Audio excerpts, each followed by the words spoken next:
Hey guys, Jeffrey here, and today I'm going to paint two of my Grecian pots that sit up on my front porch.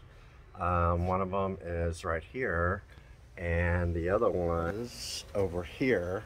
I've got it all set up already with newspaper around them. I got these a long time ago. I was trying to think last night of where I got them, but I just can't remember.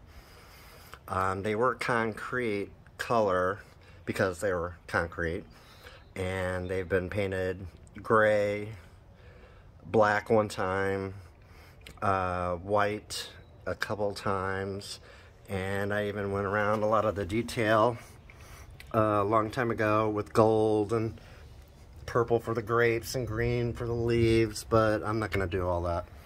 I have decided to go black.